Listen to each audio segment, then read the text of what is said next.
அன்பு மாணவர்களுக்கு வணக்கம். மேல்நிலை 2ஆம் ஆண்டு தமிழ் பாடத்தில் இன்று நாம் திணையில் கண்டிப்பாக ஒரு கேள்வி கேட்கப்படுகின்ற காரணத்தினால் இதில் 4 மதிப்பெண்கள் உண்டு.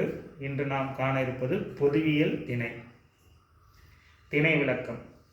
வெட்சி முதல் பாடான் திணை வரை உள்ள திணைகளில் கூறப்படாத செய்திகளையும் பிற பொதுவான செய்திகளையும் தொகுத்து கூறுவதாகும்.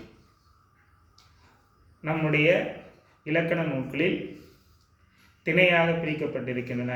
வெட்சி முதல் பாடான் திணை வரை.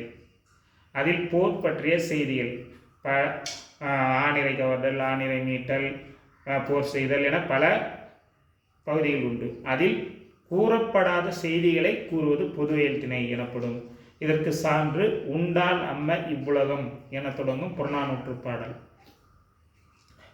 இது எவ்வாறு இந்த திணைக்கு பொருத்தமாகிறது எனால், கடலுள் மாய்ந்த இளம்பெருது எழுதிய இப்பாடலில் தமக்காக உழைக்காமல் பிறருக்காக உழைப்பவர்கள் இருப்பதால் தான் இவ்வுலகம் ஏங்கிக் கொண்டிருக்கிறது என்கிறார். போர் பற்றி எந்த செய்தியும் இல்லாமல் பாடான் போன்ற ஒரு மன்னனுடைய வீரம், கொடை, சிறப்பு போன்றவர்களை கூறாமல் பொதுவான இந்த செய்தியை கூறியிருப்பதால் இது பொதுவியல் திணையாயிற்று. புறத்திணைக்கெல்லாம் பொதுவான இக்கருத்தை இப்பாடல் கூறுவதால் பொதுவியல் திணையாயிற்று.